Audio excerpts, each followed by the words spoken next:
Assalamualaikum warahmatullahi wabarakatuh. Saudara-saudara yang dimuliakan oleh Allah Subhanahu wa taala, alhamdulillahirabbil alamin. Puji syukur kita panjatkan kehadirat Allah Subhanahu wa taala, sebab karena atas rahmatnya lah kita dapat berkesempatan membagikan video ini kepada rekan-rekan sekalian dalam keadaan sehat walafiat. Tentunya salawat serta salam juga semoga terus tercurahkan kepada baginda kita Nabi Muhammad SAW serta keluarga, sahabat, dan para pengikutnya hingga akhir zaman. Amin ya robbal alamin. Sebelum itu, saya ingin memperkenalkan diri dan juga rekan saya. Mohon izin, perkenalkan, nama saya Ustadz Muhammad Dayan Febrian, dan di samping saya ada rekan saya Ustadz Hafiz Satami Afi. Dan pada kesempatan yang berbahagia ini, teman-teman, kita akan menyelami sebuah topik yang sangat penting dalam kehidupan kita sebagai umat Islam, yaitu syariat Islam. Oke, langsung saja, mari kita simak dengan baik. Baik rekan-rekan, jadi terkait syariat Islam, pertama-tama saya akan membahas apa pokok bahasan yang akan kami bahas bersama terkait syariat Islam tersebut. Yang pertama, ada pokok bahasan yaitu apa sih pengertian dari syariat Islam dan fikih. Yang kedua, yaitu apa sih karakteristik dari syariat Islam itu sendiri. Yang ketiga, apa saja sih tujuan-tujuan dari syariat Islam.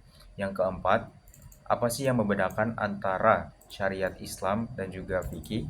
Dan yang kelima, apa sih kandungan dari syariat Islam? Oke, baik, masuk ke pokok bahasan pertama, yaitu apa sih pengertian dari syariat Islam dan juga fikih. Nah, sebelum kita membahas pengertian dari syariat, sebelumnya saya ingin menegaskan sebab syariat Islam seringkali kita sambungkan dengan syariah. Namun ternyata kedua hal tersebut adalah dua hal yang berbeda, di mana syariat itu merujuk pada hukum agama Islam yang berasal dari Allah Subhanahu wa taala dan disampaikan melalui wahyu kepada Nabi Muhammad SAW. Nah, ini mencakup seluruh aspek kehidupan termasuk hubungan manusia dengan Allah, kemudian hubungan antar manusia dan juga hubungan manusia dengan alam. Nah, syariat merupakan sumber utama bagi hukum Islam dan merupakan aturan dasar yang tidak dapat diubah. Sedangkan untuk syariah sendiri, di sisi lain itu merujuk pada sistem hukum Islam yang lebih luas. Nah, syariah itu mencakup implementasi dari syariat Islam dalam kehidupan sehari-hari, termasuk hukum-hukum yang mengatur berbagai aspek kehidupan seperti ibadah, kemudian muamalah, hukum keluarga, dan hukum pidana. Oke.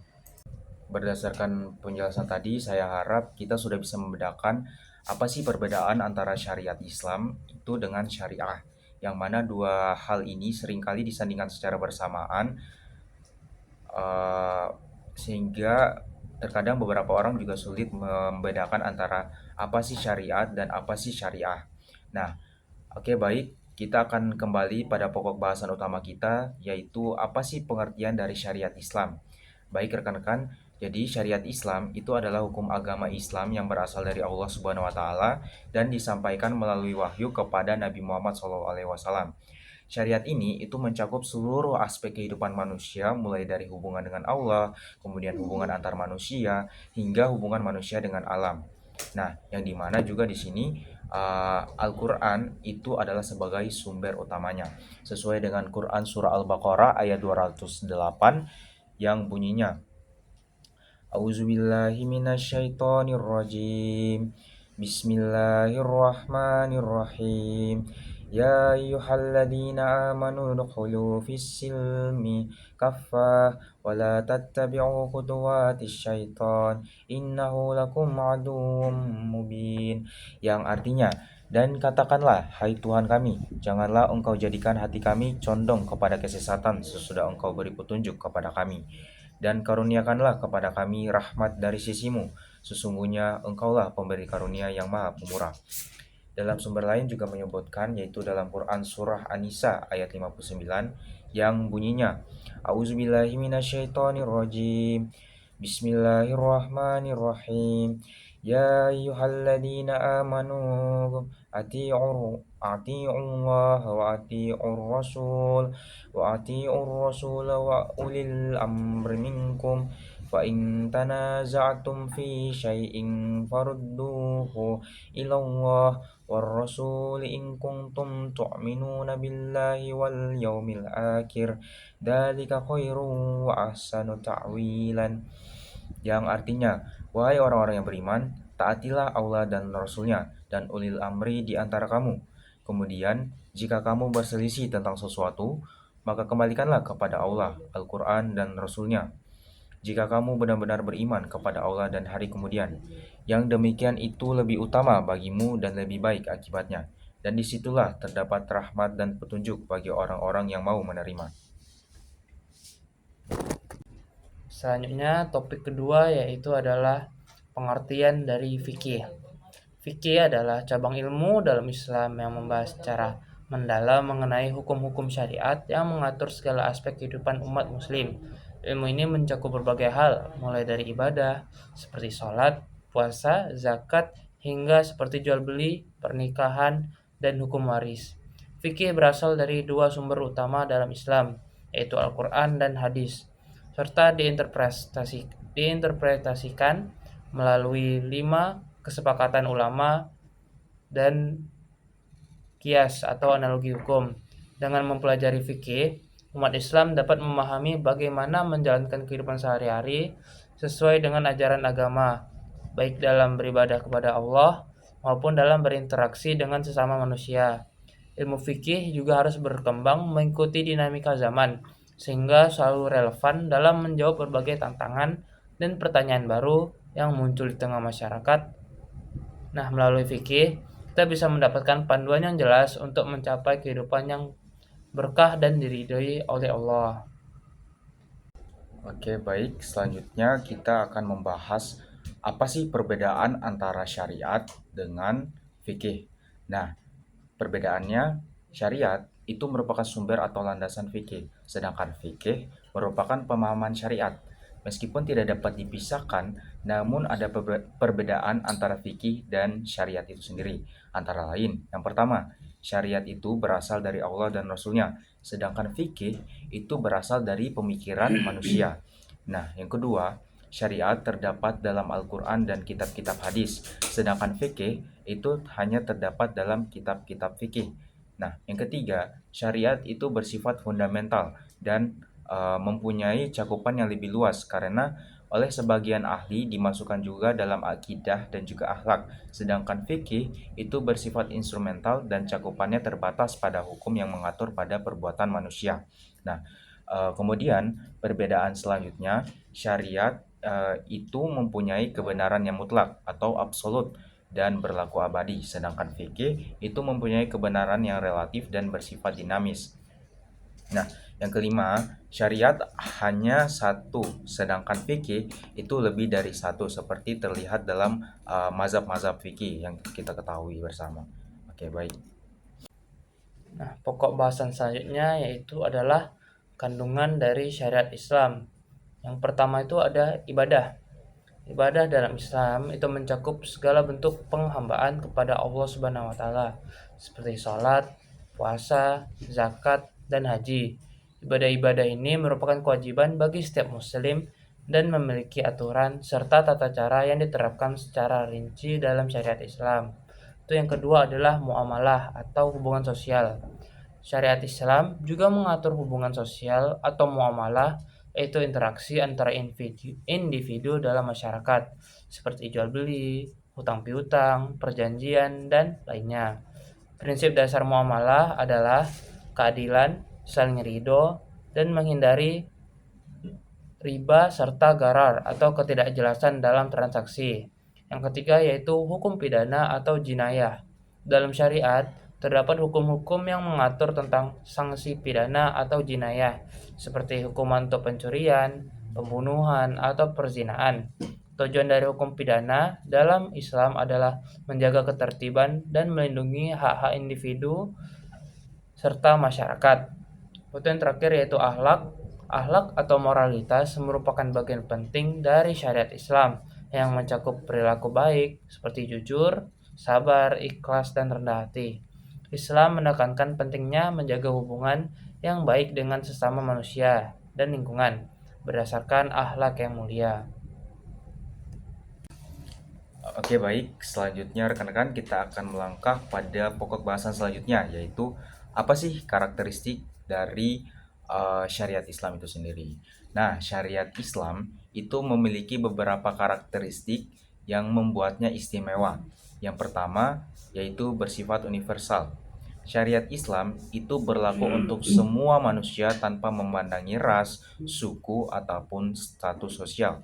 Yang kedua yaitu bersifat komprehensif, yang mana syariat Islam itu mengatur seluruh aspek kehidupan sehingga memberikan panduan yang lengkap bagi seluruh umat Islam. Nah, yang ketiga yaitu seimbang. Syariat Islam menyeimbangkan antara hak dan juga kewajiban sehingga menciptakan kehidupan yang harmonis dan juga adil. Dan yang terakhir, rahmatan lil alamin, yang mana syariat Islam itu membawa rahmat bagi seluruh alam semesta, baik manusia maupun makhluk hidup lainnya. Pokok pembahasan selanjutnya yaitu adalah tujuan dari syariat Islam. Tujuan dari syariat Islam adalah untuk merealisasikan kemaslahatan manusia dengan menjamin kebutuhan pokoknya yang dibagi menjadi 3 kategori, yaitu kebutuhan daruriyah atau primer, hajiyah atau sekunder, dan tahsiniyat atau tersier. Kebutuhan daruriyah meliputi 5 hal inti yang harus dijaga, yaitu hifz ad-din, yaitu memelihara agama. Pelindungan terhadap agama adalah hak asasi manusia yang harus dijunjung. Syariat Islam mendorong sikap toleransi terhadap pemeluk agama lain sesuai yang tertanam dalam surat Al-Kafirun dari ayat 1 sampai 6 yang berbunyi, Bismillahirrahmanirrahim. Qul ya ayyuhal kafirun la a'budu ma ta'budun wala antum abiduna ma a'budu wala ana abidum ma abattum wala antum abiduna ma a'budu lakum dinukum waliyadid, yang artinya, katakanlah Muhammad, wahai orang-orang kafir, aku tidak akan menyembah apa yang kamu sembah, dan kamu bukan penyembah apa yang aku sembah, dan aku tidak pernah menjadi penyembah apa yang kamu sembah, dan kamu tidak pernah pula menjadi penyembah apa yang aku sembah. Untukmu agamamu dan untukku agamaku. Selanjutnya yaitu hifz an-nafs atau memelihara jiwa. Islam melindungi hak hidup dan melarang bunuh diri serta pembunuhan. Menjaga kehidupan adalah fundamental untuk mencegah kerusakan. Hal ini sesuai dengan yang tertuang dalam surat Al-Isra ayat 33 yang berbunyi, wala taqtulun nafsal lati haramallahu illa bilhaq wa man qutila mazluman faqad ja'alna liwaliyhi sultanan fala yusrif fil qatl innahu kana mansyura, yang artinya, dan janganlah kamu membunuh orang yang diharamkan Allah membunuhnya kecuali dengan suatu alasan yang benar, dan barang siapa dibunuh secara zalim maka sungguh kami telah memberi kekuasaan kepada walinya, tapi janganlah walinya itu melampaui batas dalam pembunuhan. Sungguhnya dia adalah orang yang mendapat pertolongan. Selanjutnya itu hifz an-nasi, yaitu memelihara keturunan. Perlindungan terhadap keturunan diwujudkan melalui perkawinan dan larangan zina untuk menjaga silsilah dan moralitas masyarakat. Hal ini tertuang dalam surat Al-Isra ayat 32 yang berbunyi, Bismillahirrahmanirrahim. Wala taqrabuz zina innahu kana fahisyatan wa sa'a sabila, yang artinya, dan janganlah kamu mendekati zina. Zina itu sungguh perbuatan keji dan suatu jalan yang buruk. Selanjutnya itu ada hifz al-mal atau memelihara harta. Syariat mengatur transaksi dan perjanjian untuk melindungi harta, melarang pencurian dan korupsi dan penipuan. Hal ini sesuai dengan tertuang dalam surat Al-Baqarah ayat 188 yang berbunyi, Bismillahirrahmanirrahim. Wala ta'kulu amwalakum bainakum bil batili wa tudlu biha ilal hukami litakulu fariqam min amwalin nas bil ismi wa antum la ta'lamun, yang artinya, dan janganlah kamu makan harta di antara kamu dengan jalan yang batil, dan janganlah kamu menyuap dengan harta itu kepada para hakim dengan maksud agar kamu dapat memakan sebagian harta orang lain itu dengan jalan dosa, padahal kamu mengetahui. Yang terakhir yaitu hifz al-aql atau memelihara akal. Larangan terhadap alkohol dan obat terlarang bertujuan untuk menjaga kesehatan mental agar umat Islam dapat berpikir jernih dan bijaksana. Hal ini sesuai dengan surat Al-Maidah ayat 90 yang berbunyi, Ya ayyuhallazina amanu innamahum ruwal maisiru wal anso wal azlamu rijsum min amalis syaitoni fajtanibu la'allakum tuflihun, yang artinya, wahai orang-orang yang beriman, sesungguhnya minuman keras, berjudi, berkurban untuk berhala, dan mengundi nasib dengan anak panah adalah perbuatan keji dan termasuk perbuatan setan. Maka jauhilah perbuatan-perbuatan itu agar kamu beruntung. Nah, itu saja untuk tujuan dari syariat Islam.